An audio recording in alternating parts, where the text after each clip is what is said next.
দাম্পত্য জীবন মানেই হল একে অপরের সাথে মানিয়ে চলার এক প্রতিজ্ঞা। এজন্যই বলা হয় বিয়ে আসলে দুটি মানুষের মধ্যে বোঝাপড়া আর সামঞ্জস্য স্থাপনের একটি সেতু।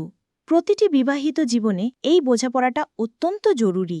অনেক সময় পরিবারের পছন্দে বিয়ে হলেও মনের মিল না হওয়ায় মানুষ হিংসা বা অবহেলার শিকার হতে পারে। তাই বিয়ের আগেই নিজেদের ভবিষ্যৎ, আর্থিক অবস্থা, মানসিকতা এবং পারিবারিক বিষয়গুলো নিয়ে খোলাখুলি আলোচনা করে নেওয়া উচিত। আমার নাম প্রিয়া। আর ৫টা মেয়ের মতোই ছোট থেকে একটা সুন্দর সংসারের স্বপ্ন দেখতাম আমি। এমন একজন জীবনসঙ্গী চেয়েছিলাম যে আমাকে খুব ভালোবাসবে, যার মধ্যে রোমান্টিকতা থাকবে এবং যে আমার সব বিষয় খেয়াল রাখবে। সেই স্বপ্ন নিয়েই আমার বিয়ে হয়েছিল রোহনের সাথে। বিয়ের পর প্রথম সবকিছু স্বপ্নের মতোই ছিল। বাসর রাতে রোহনের ভালোবাসার আদর পেয়ে মনে হয়েছিল আমি আমার স্বপ্নের রাজকুমারকে পেয়ে গেছি। কিন্তু সেই সুখ বেশিদিন স্থায়ী হলো না। বিয়ের মাত্র ১ সপ্তাহ পর থেকেই আমি বুঝতে পারলাম আমি যা চেয়েছিলাম তা হয়ে পায়নি। আমার স্বামী রোহন সারা দিন বইয়ের পাতায় ডুবে থাকত। তার জীবনের একমাত্র লক্ষ্য ছিল আইএএস অফিসার হওয়া। এই স্বপ্নের পেছনে সে গত ৫ বছর ধরে ছুটছিল, কিন্তু কিছুতেই সফল হতে পারছিল না। হাল ছাড়ার পাত্র সে ছিল না। তার বিশ্বাস ছিল একদিন সে সফল হবেই। সারাদিন সে অনলাইনে ক্লাস করত আর পড়াশোনা নিয়েই ব্যস্ত থাকত।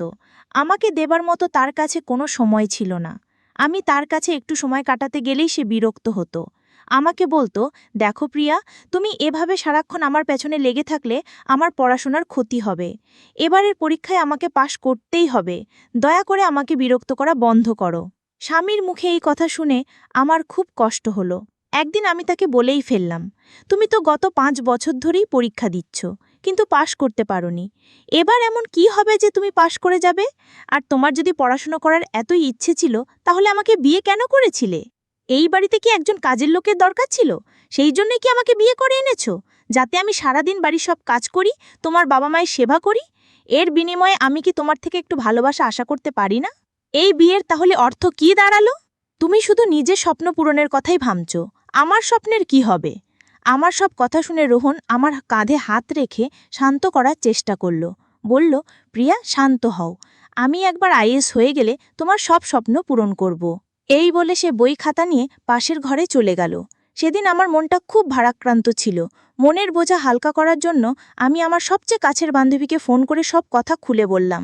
সব শুনে সে আমাকে বরকে নিজের দিকে ফেরানোর জন্য একটা বুদ্ধি দিল। আমাদের বাড়িতে রোহনের এক বন্ধু আসত, যার নাম সুমন। রোহন আর সুমন একসাথে পড়াশোনা করত। একদিন সুমন যখন আমাদের বাড়িতে এলো, আমি আমার বান্ধবীর কথা মতো রোহনের মনোযোগ কাড়ার জন্য সুমনের সাথে গিয়ে কথা বলতে শুরু করলাম। কিন্তু আমার এই আচরণ দেখে আমার শাশুড়ি আর রোহন দুজনেই খুব রেগে গেল। তারা আমাকে ধমক দিয়ে বলল, প্রিয়া, তুমি বাড়ির নতুন বউ, সবার সাথে এত কথা বলার দরকার নেই, ভেতরে যাও। সেদিন আমি বুঝতে পারিনি তারা কেন আমাকে সুমনের সাথে কথা বলতে বারণ করেছিল। এর পেছনে কারণটা আমি পরে বুঝতে পেরেছিলাম, যখন আমার বান্ধবীর দেওয়া বুদ্ধিটা আমার জন্য একটা বিপদ ডেকে এনেছিল। আমি আসলে চেয়েছিলাম সুমনকে ব্যবহার করে রোহনকে ঈর্ষান্বিত করতে, যাতে সে আমার প্রতি একটু বেশি যত্নশীল হয়। তাই আমি রোহনকে দেখিয়ে দেখিয়ে সুমনের সাথে খুব মিষ্টি করে কথা বলছিলাম। আমার পরিকল্পনা কিছুটা কাজও করেছিল। রোহন যে মনে মনে জ্বলছিল তা তার মুখ দেখেই বোঝা যাচ্ছিল, আর এটা দেখে আমি মনে মনে খুশিই হচ্ছিলাম। কিন্তু সমস্যা হলো অন্য জায়গায়। আমার মিষ্টি ব্যবহারকে সুমন ভুলভাবে নিয়েছিল। সে ভেবেছিল আমিও তার প্রতি আগ্রহী। একদিন সে আমার ঘরের ভেতরে একটা চিঠি ছুঁড়ে ফেলে দিল। চিঠিতে লেখা ছিল, প্রিয়া বৌদি, কাল সন্ধ্যায় তোমার সাথে পার্কে দেখা করতে চাই। আমি 6টার সময় তোমার জন্য অপেক্ষা করব। চিঠিখানা পড়ে আমার মাথা গরম হয়ে গেল, কারণ সেই চিঠিতে অত্যন্ত নোংরা ভাষায় লেখা ছিল যে সে আমাকে ভোগ করতে চায়। আমাকে দেখে নাকি তার চাহিদা জেগেছে এবং সে আমাকে অনেক ভালোবাসা দেবে। তার এই নোংরা মানসিকতার পরিচয় পেয়ে আমার ভীষণ রাগ হলো। আমি ঠিক করলাম এর একটা বিহিত করতেই হবে। তার মনের ভুল ধারণা ভাঙানোর জন্য আমি সেদিন সন্ধ্যায় পার্কে গিয়েছিলাম, কিন্তু পার্কে গিয়ে দেখি সুমন সেখানে নেই। ঠিক তখনই আমার ফোনে একটা অচেনা নাম্বার থেকে ফোন এলো। ফোনটা ছিল সুমনের। সে আমাকে ফোন করে বলল, বৌদি, তুমি আমার বাড়িতে চলে এসো। আমার শরীরটা ভালো লাগছে না, তাই আমি বাইরে যেতে পারছি না। তার কথা শুনে রাগে আমার শরীর জ্বলে উঠছিল। তার ভুল ধারণাটা একেবারে শেষ করে দেওয়ার জন্য আমি তার বাড়িতে গেলাম। গিয়ে দেখি তার বাড়ির দরজা খোলাই আছে। আমি দরজায় দাঁড়িয়ে তার নাম ধরে কয়েকবার ডাকলাম, কিন্তু কোনো সাড়া না পেয়ে আমি ঘরের ভেতরে ঢুকে পড়লাম। ভেতরে গিয়ে দেখি সুমন বিছানায় বসে আছে। আমাকে দেখেই সে খুশিতে দাঁত বের করে হাসল এবং আমার হাত ধরে বিছানায় বসতে বলল। তার স্পর্শে আমার গা ঘিন ঘিন করে উঠল। আমি প্রচণ্ড রেগে তার হাতটা ছাড়িয়ে দিয়ে বললাম, এসব অসভ্যতা সুমন, আমি একজন বিবাহিত নারী। তোমার সাহস কি করে হলো আমাকে এমন একটা নোংরা চিঠি লেখার? তুমি যে কতটা নির্লজ্জ খারাপ মানসিকতার তা আমি আজ বুঝতে পারছি। এখন বুঝলাম কেন আমার শাশুড়ি আর রোহন তোমার সাথে কথা বলতে বারণ করেছিল। আমার কথা শেষ হতে না হতেই সুমন হঠাৎ করে পেছন থেকে আমাকে জাপটে ধরে বলল, সুইটহার্ট, আমি তো এখনো কোনো অসভ্যতা শুরুই করিনি। আমার আসল রূপ তো তুমি আজ দেখবে। তার কথা শুনে আমি তাকে ধাক্কা দিয়ে সরিয়ে দিয়ে তার গালে সজোরে একটা চড় মেরে বললাম, নির্লজ্জ! আমি তোমার সাথে দুটো ভালো কথা বলেছি বলে ভেবেছো আমি সহজলভ্য? তুমি আমাকে কি ধরনের মেয়ে ভেবেছো? এরপরেই সুমন তার পশুরূপটা দেখালো। সে আমাকে সজোরে ধাক্কা মেরে বিছানায় ফেলে দিল এবং আমার সম্মান নষ্ট করার চেষ্টা করলো। আমি তখন নিজের মান সম্মান বাঁচানোর জন্য সর্বশক্তি দিয়ে চিৎকার করতে লাগলাম এবং নিজেকে ছাড়ানোর চেষ্টা করছিলাম। ঠিক সেই ভয়ঙ্কর মুহূর্তে আমার স্বামী রোহন সেখানে এসে হাজির হলো। আমাকে ওই অবস্থায় আর সুমনকে আমার উপর জোর করতে দেখে রোহনের মাথায় রক্ত চড়ে গেল। সেই সুমনকে প্রচণ্ড মারতে শুরু করলো। এরপর রোহন চিৎকার করে আমাকে বলল, এই কারণেই তোমাকে ওর থেকে দূরে থাকতে বলেছিলাম, কিন্তু তুমি আমার কোনো কথাই শোনোনি। কি দরকার ছিল ওর সঙ্গে এত মিষ্টি করে কথা বলার?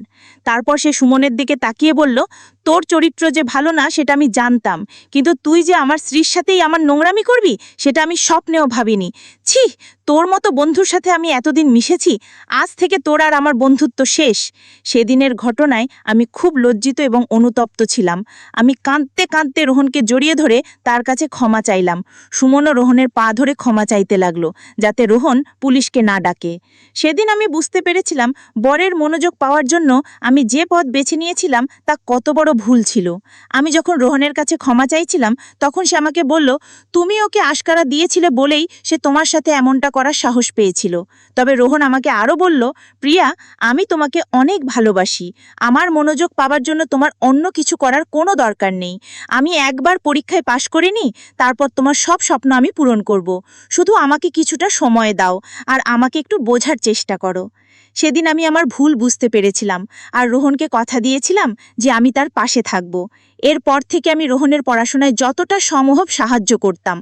আমাদের বিয়ের 1 বছর পূর্ণ হয়েছে। আমার পাশে থাকার জন্য এবং সহযোগিতায় রোহন এবার পরীক্ষায় পাশ করেছে এবং তার স্বপ্ন পূরণ হয়েছে। সে এখন গর্ব করে সবাইকে বলে যে আমি তার পাশে ছিলাম বলেই সে আজ সফল হতে পেরেছে। এই জন্যই হয়তো বলে, প্রত্যেক সফল পুরুষের পেছনে একজন নারীর অবদান থাকে, সে তার মা হোক বা স্ত্রী। আজ রোহন আমাকে অনেক সুখে রেখেছে। আমি যা চাই সে আমাকে তাই এনে দেয়। আমি সেদিন ধৈর্য ধরেছিলাম বলেই আজ আমাদের জীবনটা এত সুন্দর হয়েছে। বন্ধুরা, আজকের গল্পটি এখানেই শেষ করছি। গল্পে কোনো ভুল ত্রুটি থাকলে ক্ষমা করে দেবেন।